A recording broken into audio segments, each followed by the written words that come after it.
one of the lessons that people tend to abandon nowadays, brothers and sisters, is the importance of acting on what we know. Yes, our deen encourage us to learn, to know, to gain knowledge.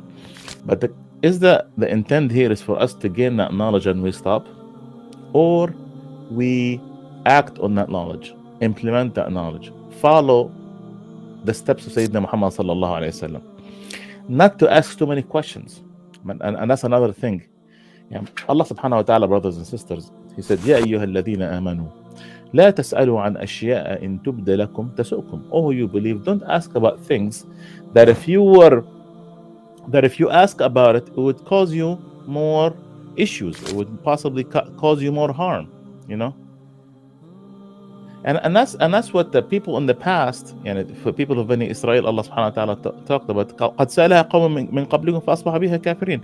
That people before you were used to ask about these things, and then because of their asking, they became disbelievers. So, brothers and sisters, the problem nowadays is that people, they don't act on the knowledge that they are gaining, and on top of that, they ask too many questions. And sometimes, sometimes we have to be honest that sometimes people ask because they're sincere, like they ask questions because they're sincere to know more about the subject because they have questions, and that's fine.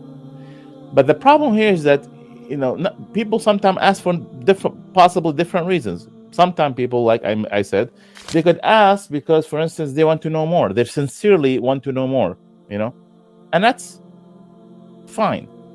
Sometimes people ask because they don't want to do it, and as a way for them to justify it, their willingness not to do it, they would ask questions, because they want to say, "Oh, I don't want to do this."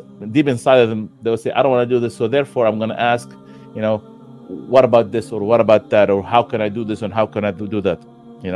And sometimes people ask because if they're just curious, and that's also looked down upon. A Muslim is the one who is submitting himself to Rabbil Alameen. That's the one that says, "Sami'na wa ata'na." Oh Allah, we listen, we obey, without ifs and buts and questions and putting barriers on themselves. That's the real Muslim. It's not the one who always and every time you're asked to do something, you put barriers and then you ask 17,000 questions and at the end of the you don't end up doing it at the end of the road.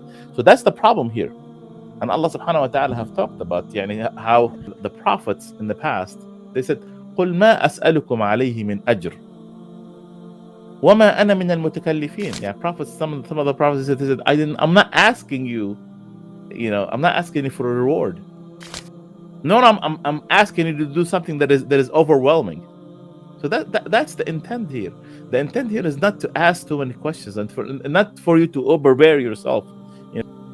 It's for you to act on what you're preaching.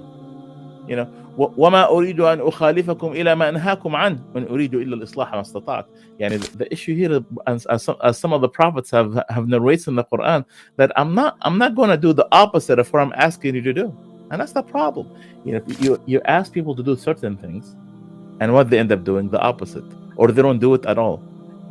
The issue here is for when Allah subhanahu wa ta'ala asks us to do something, when we are reminded to do something, for us to do it, not for us to know that I know it need to be done.